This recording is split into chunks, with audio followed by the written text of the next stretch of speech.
nila na naluba yung sakit ko, pwede ako matanggal. Tatago niyo ng 2 taon yung Parkinson's niyo. Wala ako magtrabaho, Bella. Saan naman ako kukuha ng pera? Ay, ano po bang nangyayari sa inyo? Ano po bang sinabi ng doktor? Ano bang sakit niyo? Parkinson disease ako. Wala lang ako ng kontrol sa buong katawan ko. Gusto ko kasama niyo po ako hanggang dulo. I just want my birthday party to be special. Well, I know a good place. Matutulungan tayo ni Miss T. Miss D? She owns the sports club. I kinda like her. Anak na lang yung kulang sa'yo. Mayaman ka na, may negosyo, may perfect husband. Si Johnny? Binibigay niya lahat ng gusto mo. Hindi ba dream husband yun? Humihinga pa siya pero yung mukha niya inaagnas na. Tagal niyang mamatay. Xavier, salamat ah. Kung di ka dumating, baka nalunod na ako. Ako, crush mo, ano? Hindi po. Nababaitan lang ako. Niligtas na kaya ako. You like that stupid girl? I heard what you said, Xavier. Nakukyutan ko sa babae na. Hassle naman, kakapalit ko lang. Sorry. Do not touch my boyfriend. Tabi. Babe, are you okay? Yeah. Ano ba yan kasi? Ang daming tanga-tanga dito sa sports club. Pasensya na po. Talaga hindi ko naman po sinasadya. Yung bag po kasi wala naman dun kanina eh. So ano? Gagalaw mag-isa? Ang sabihin mo, clumsy ka lang. Okay na. Ano kayo mag-away? Paano yung food natin? Papalitan ni Princess. Total stupid siya. Babayaran niya. Are you okay?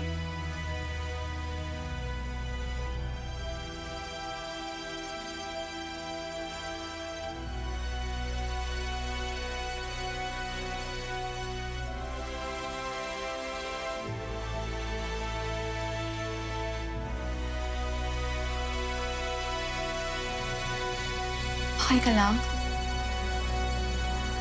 Naku, princess. Sayang naman. Ang laki pa naman ng nabawa sa tip mo. Buong hapon mo yung pinagtrabahuan, tapos bigla na lang, bye-bye. Eh, ano pa bang magagawa ko? Wala naman akong choice eh. Mauwi na lang ulit sa susunod. Tama, pero hindi kaya pinatid ka nung Libby na yun? Pakiramdam ko nga rin eh, kaso wala naman akong problema. Tsaka, ba't pa siya parang high blood sa'yo? Ano bang ginawa mo? Ewan ko rin dun. Kabaliktaran niya yung nanay niya. Si Ma'am Shirley lang bait-bait. Kahit sa galit ko palang nakikilala, ramdam na ramdam ko yung good vibes niya. Di kaya ampon yung living yun? Makes sense. Sama ng ugali. Mama niya, mabait. Demonyita yung anak, oh. Baka? Correct tayo doon. Pwede?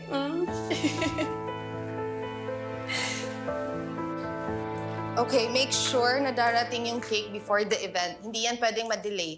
At please, ingatan nyo, ha? Okay, salamat. Bruce, Sige, dali mo na ate. yan sa kotse. Thank you. At ingatan mo rin, okay? Balik kayo. Thank you. Mauna ka na, susunod ako. Oop! Pressured?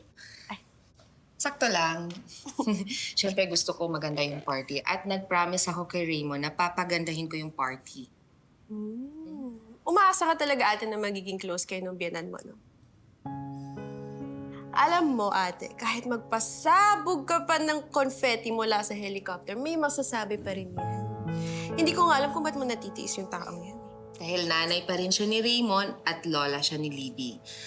Tanggap ko naman na hindi niya ako gusto, pero baka naman mababawasan na yung pagpaparinig niya sa akin pag ginawa ko to. Ay, malabo yan, ate. Ate, tingnan mo to. Eh, kasi tignan mo, oh. May lumabas na article tungkol dun sa speech mo nung graduation ni Libby. I'm sure, pag nakita yan ng biyanan mo, may masasabi na naman yon. Lagi pa niya pinamumukha sa'yo yung past mo. Eh, hindi niya ba alam? Hindi dahil dun sa mga parinig niya sa'yo before na, kesyo, wala ka daw trabaho, umaasa ka daw sa pera ni Kuya Raymond. Eh, hindi ka naman sasali dun sa investment scam na yun. Matagal na yun. At alam ko naman na may fault ako na nabiktima ako sa scam. Importante ay nagagamit ko na ang mga natutunan kong pagkakamali para ayusin ko ang buhay ko ngayon. Ganyan. Oh, yun naman dyan ate, oh.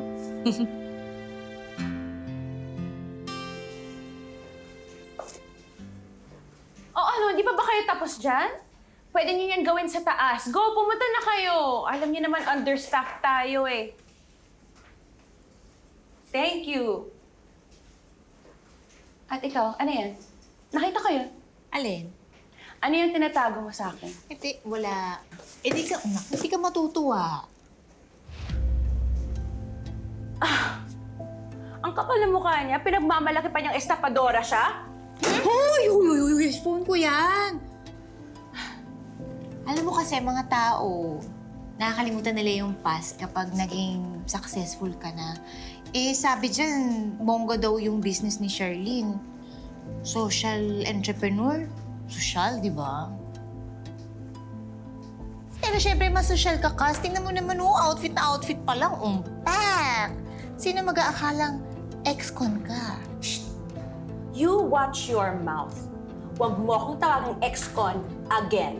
Oh, di ba? Pa-English-English ka pa ngayon. Dati, ang alam mo lang, coffee, tea, or me, sir? Oh, sino mag-aakala? Dati kang anis, alam mo na.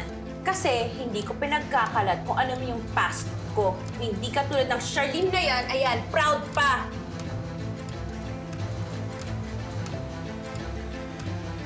Alam mo, hindi ko alam kung matutuwa ako sa'yo o maiinis ako sa'yo.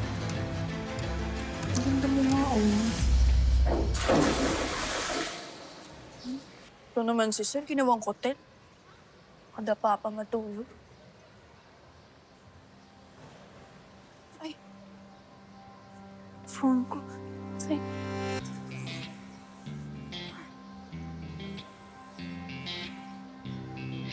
Xavier?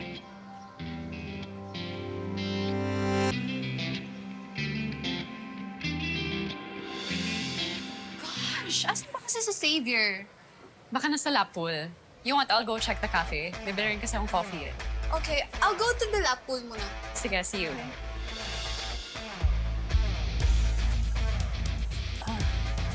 Xavier, kukunin ko lang yung phone ko, ah.